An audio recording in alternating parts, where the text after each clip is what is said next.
What up? What up? Good morning, people. This is the Vajetta Broadcast Show. Timpin Salone.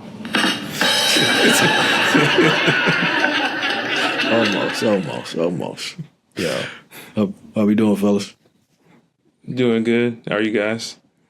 I'm doing good. I'm here after a long day, still in my office, but I'm here, good, healthy, so can't complain.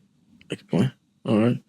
So here on Timpin Salone, we have a new segment that we're going to introduce to the people. It's called That's Just My Philosophy. The segment that This Is My Philosophy is just philosophies that are around the world we've seen on social media or we just seen in the world that we have our personal philosophies. So today we're going to introduce one of our personal philosophies. So the philosophy is that music prior to 2020 has more longevity than music today. Thoughts? I am going to reject that. Okay. I'm gonna reject it because I think it really is dependent on what genre you listen to, as well as how are you consuming music. Everybody has a different method. Some people go out to vinyl bars, some people listen to streaming services, some people have their own records, some people listen to the radio. You know, I think the way you consume music on top of what type of music you're listening to does count into the longevity of it. A lot of people can probably say music is associated with a memory of theirs at some point, or a certain song, or you hear this album, it takes you to high school. So I also think people have to remember, like, when we're growing up, there's more of those moments happening consecutively, where you have like you're growing into an adult, and then things, you still keep growing, but then things kind of get a little bit more, the moments, quote unquote, are a little bit more spaced out. They're different. So there's not going to be as many like, oh, I was riding the bus on my way to college, and you know, this song just da da da da.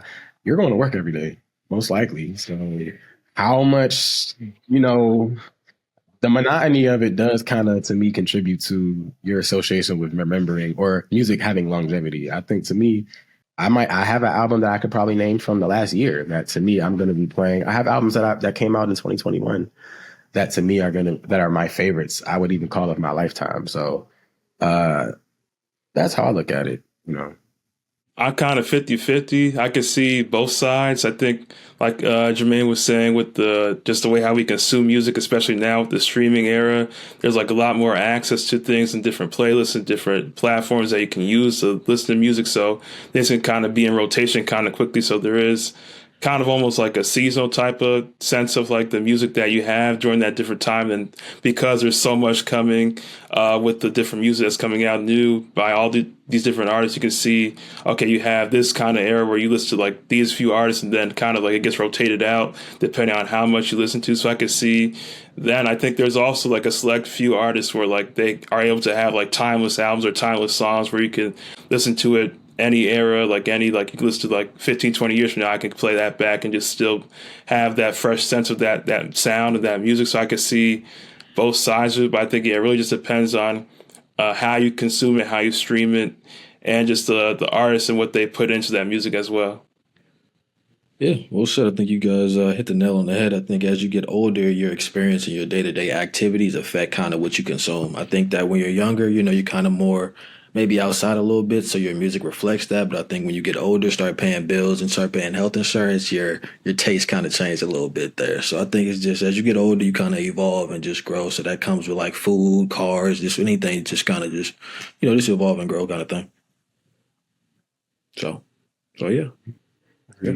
Do you think there's a clear distinction between music from the 2010s and 2020s, or do you think everything kind of sounds the same?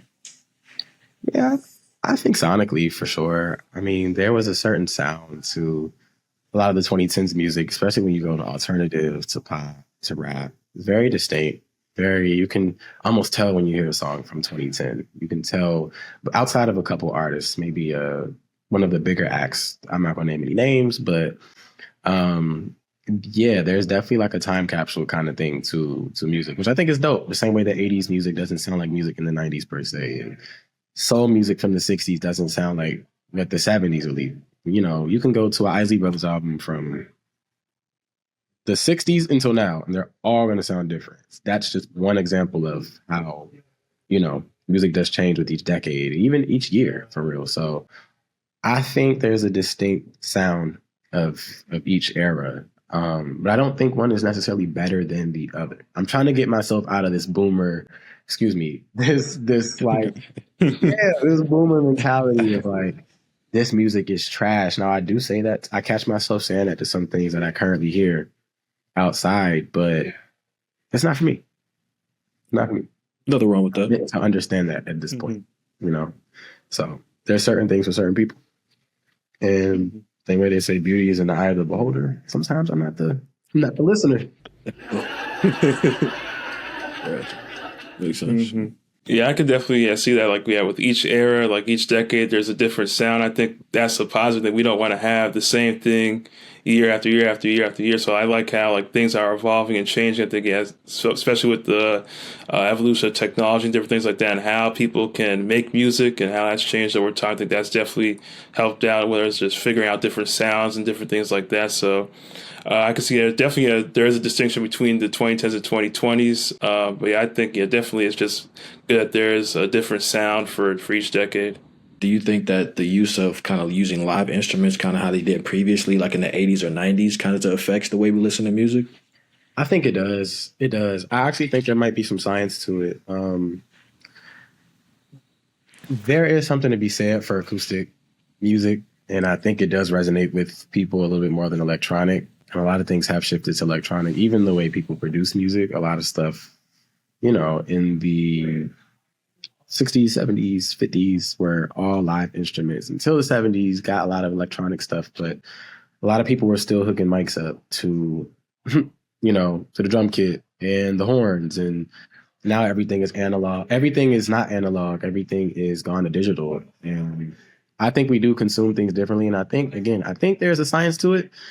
I don't want to mess it up, but I think it changes a lot of the ways because at music's very core, the only way we ended up getting to the digital sounds is from hearing acoustic instruments. So it's the foundation of all the patches and the sounds and things that producers use today. So, for all the arpeggiators and stuff that you can put into a Logic, a FL Studio, or this or that had to be inspired by some type of sound that already existed. And a lot of our instruments are quite literally just natural sounds that are being made by these things that, we made to help amplify those sounds. So the keys are a bunch of strings, guitars are a bunch of strings.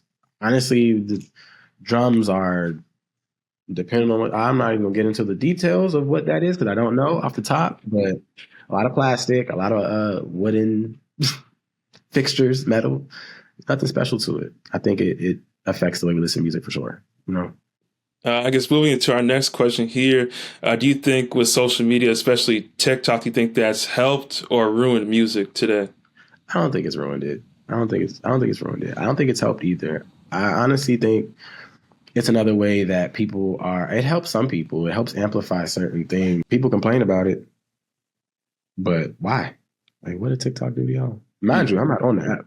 I ain't gonna lie. Like, I'm not on it, but at the same time, you can't say it ruined it. Why? Because it helped more.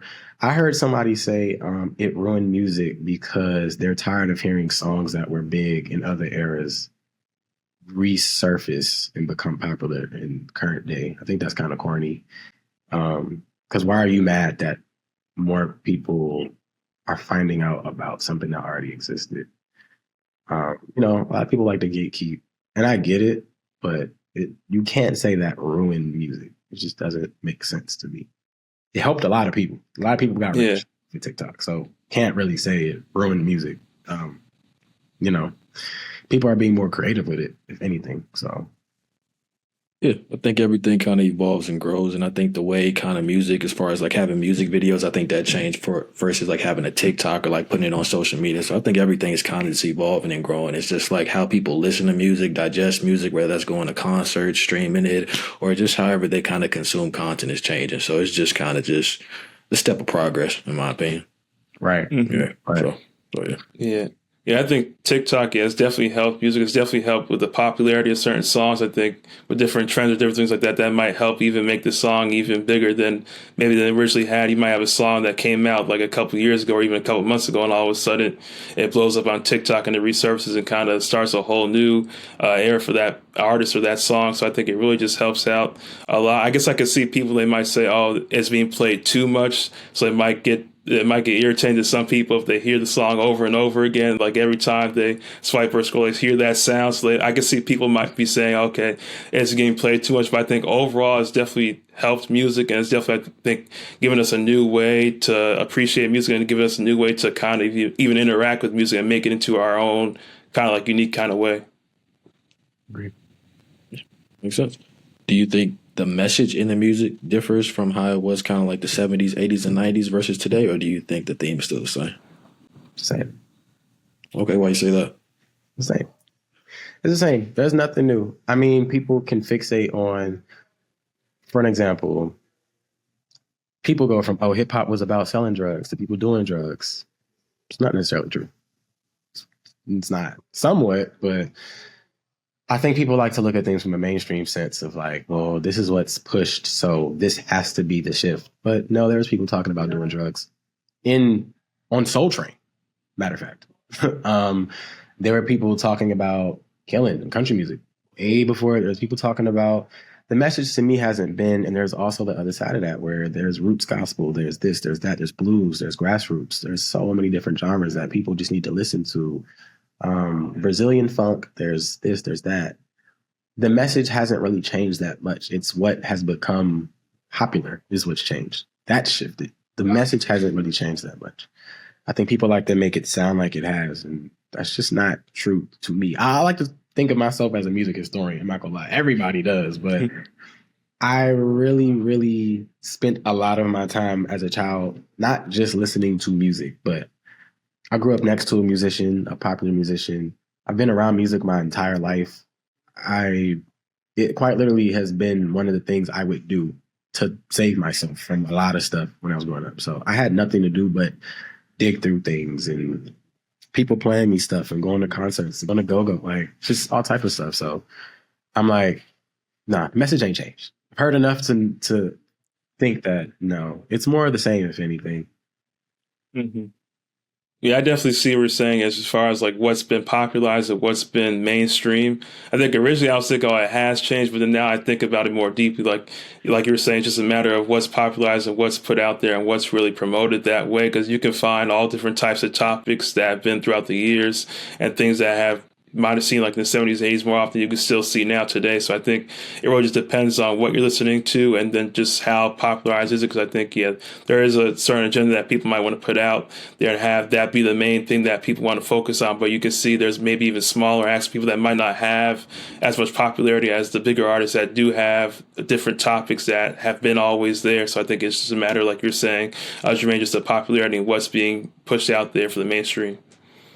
Yeah, it's all about what you pay attention to. I think that, every day there's a new song being dropped. There's new artists that haven't been discovered yet. So I think today is kind of the best era of music because you have so much choices and abundance to choose. Whether that's Afro beats, rap, hip hop, gospel, there's something there for everybody. Now that artist may not be at the top of the top, and that's just, a lot of politics that come with just, business. But I think that at the end of the day, you have abundance of choice. So, just enjoy. That's what I always say.